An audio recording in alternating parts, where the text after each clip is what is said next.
Assalamualaikum warahmatullahi wabarakatuh. Alhamdulillahirabbil alamin. Puji syukur kepada Allah Subhanahu wa taala. Salawat dan salam kepada baginda Nabi Muhammad sallallahu alaihi wasallam. Allahumma shalli ala Muhammad wa ala ali Muhammad. Saudaraku dimanapun berada,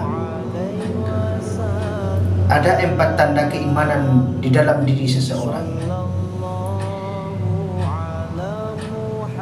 Salah satunya yang pertama yaitu bertambahnya ketakwaan seseorang kepada Allah Subhanahu wa taala.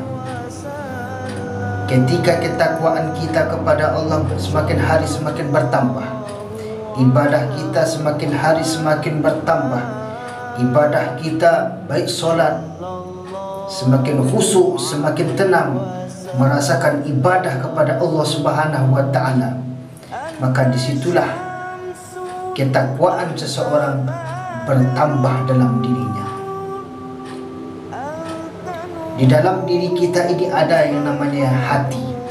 Ketika hati kita mudah untuk menggerakkan tubuh kita ini untuk melaksanakan ibadah kepada Allah, baik ibadah wajib maupun ibadah sunnah, senang rasanya hati, perasaan kita dalam melaksanakan ibadah kepada Allah Subhanahu wa taala, maka disitulah Allah Subhanahu wa taala meningkatkan keimanan kita dan ketakwaan kita kepada Allah Subhanahu wa taala. Ketika ketakwaan ini telah tumbuh, telah meningkat di dalam diri seseorang hamba, maka dia akan mudah melaksanakan ibadah kepada Allah Subhanahu wa taala. Ketika dia ingin melaksanakan ibadah kepada Allah, baik ibadah solat maupun ibadah-ibadah yang lain, maka dia akan selalu ingat hanya kepada Allah Subhanahu wa taala. Dia ingat kepada Allah bahwa semua yang ia kerjakan dan lakukan dalam kehidupannya semata-mata karena Allah Subhanahu wa taala. Kenapa? Karena keimanan dan ketakwaannya sudah bertambah semakin hari semakin meningkat. Ketika keimanan dan ketakwaan kita ini meningkat dalam hati kita, maka energi-energi positif akan timbul di dalam diri kita, dan di dalam pikiran kita pun akan merasakan, yaitu bagaimana rasa ketakwaan kepada Allah Subhanahu wa taala. Saudaraku dimanapun berada, ketakwaan ini bisa kita lakukan, bisa kita dapatkan di dalam diri kita. Bagaimana cara mendapatkan ketakwaan dalam kehidupan kita agar meningkat setiap hari semakin meningkat, yaitu laksanakanlah perintah Allah dan jauhi larangannya. Ketika kita sudah maksimal melaksanakan perintah Allah dan kita sudah bersusah payah agar bisa menjauhi larangan Allah Subhanahu wa taala, maka disitulah akan Allah angkat ketakwaan kita kepada Allah Subhanahu wa taala. Mana yang haram kita jauhi, mana yang syubhat kita jauhi, mana yang halal, itulah hak milik kita. Maka disitulah akan nanti terlihat bagaimana kepribadian kita. Ketika kita suka memakan yang halal dan mudah untuk melaksanakan ibadah kepada Allah, maka disitulah ketakwaan akan timbul dalam diri kita ini. Saudaraku dimanapun berada, yang kedua, yaitu tanda keimanan seseorang itu bertambah, yaitu ada rasa malu di dalam hatinya. Malu kita kepada Allah, malu kita tidak melaksanakan sholat, malu kita tidak berpuasa di bulan Ramadan, malu kita tidak bisa membaca Al-Quran, malu kita tidak bisa mengeluarkan harta kita untuk berinfak di jalan Allah, malu kepada Allah Subhanahu wa taala. Disitulah keimanan kita diuji oleh Allah Subhanahu wa taala. Malu kita kepada saudara kita, yaitu malu berbuat jahat, malu mengunjing saudara kita, malu kita melakukan dosa dan maksiat. Ketika kita malu melakukan perbuatan dosa dan maksiat, malu menzolimi orang lain, malu kita berbicara kotor, malu kita menggibah saudara kita, maka disitulah keimanan seorang hamba akan dinaikkan oleh Allah Subhanahu wa ta'ala. Ada rasa malunya kepada Allah, ada rasa malunya kepada sesama manusia. Saudaraku dimanapun berada, malu inilah yang sudah mulai hilang di akhir zaman ini, sehingga tidak ada rasa malu melakukan perbuatan maksiat, tidak ada rasa malu membuka aurat bagi perempuan, tidak ada rasa malu kepada orang yang lebih tua dari kita. Melakukan dosa sudah biasa, memakan makanan haram sudah biasa. Kenapa? Karena hilang rasa malu di dalam diri seseorang. Nabi SAW bersabda, "Iza lam tastahi fasna' ma syi'ta." Jika tidak ada rasa malu di dalam diri seseorang itu, maka berbuatlah sesuka hati. Maka timbullah di dalam yaitu nasihat-nasihat di zaman nabi-nabi terdahulu, yaitu apa? Kalaulah tidak ada rasa malu di dalam diri kita ini, maka berbuatlah sesuka hati kita, berbuatlah sekeinginan kita. Mau berbuat jahat silahkan, berbuat maksiat silahkan, berbuat dosa silahkan. Kenapa?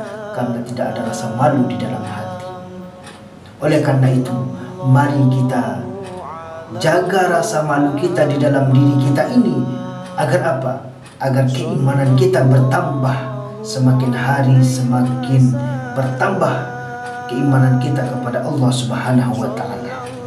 Selanjutnya, yang ketiga, tanda keimanan seseorang itu bertambah, yaitu dia setiap detik, setiap waktu dan setiap harinya selalu bersyukur kepada Allah Subhanahu wa ta'ala.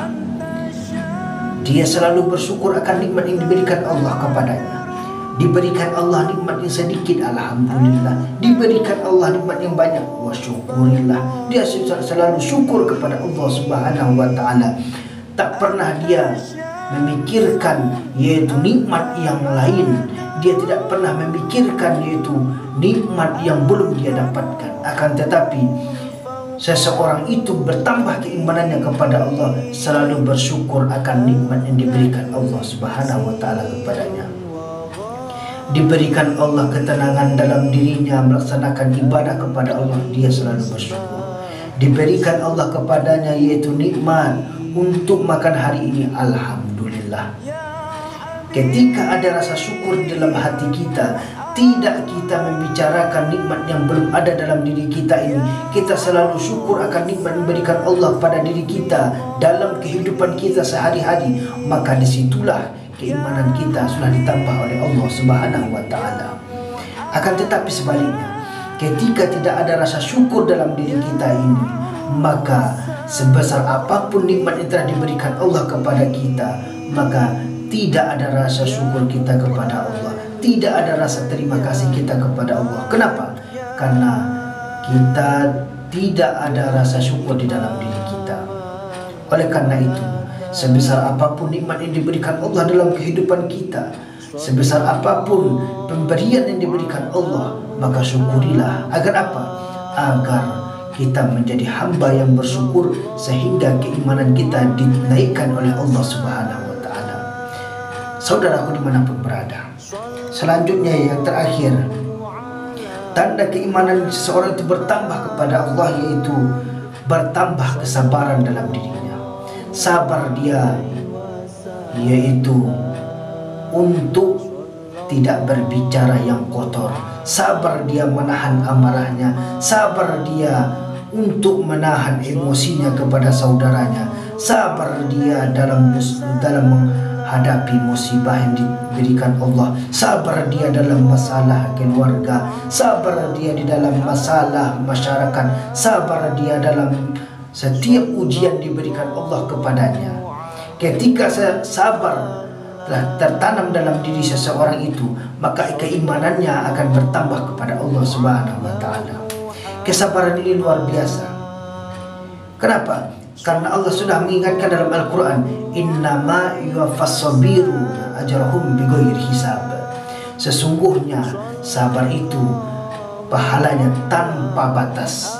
Ketika kita bisa bersabar dalam kehidupan kita, baik dalam masalah, dalam bermasyarakat, dalam berumah tangga, dalam mencari rezeki kepada Allah, sabar kita, maka akan bertambah keimanan kita kepada Allah. Sabar kita menghadapi ujian, baik penyakit yang dititipkan Allah. Sabar kita yaitu menghadapi semua persoalan ekonomi yang kita rasakan dalam kehidupan sehari-hari, maka Allah akan mengangkat keimanan kita kepada Allah Subhanahu wa taala. Coba kita lihat sejarah Nabi Ayub alaihissalam, seorang nabi, dititipkan Allah penyakit 17 tahun dalam tubuhnya. Nabi Ayub berkata, ya Allah, jadikan aku hambamu yang penyabar, jadikan aku hambamu yang sabar ya Allah. Sehingga apa? Allah mengangkat derajat Nabi Ayub alaihissalam. Kenapa? Karena Nabi Ayub seorang nabi yang mau bersabar atas ujian yang dititipkan Allah kepada kita. Oleh karena itu, sebesar apapun masalah ujian kita, baik penyakit yang dititipkan Allah, baik ekonomi yang dititipkan Allah, diuji kita dengan ekonomi, diuji kita dengan kehidupan kita, diuji dengan jodoh, diuji kita dengan kematian, maka solusi yang terbaik adalah bersabar kita kepada Allah Subhanahu wa taala. Mungkin demikian yang dapat saya sampaikan, kurang dan lebih mohon dimaafkan. Assalamualaikum warahmatullahi wabarakatuh.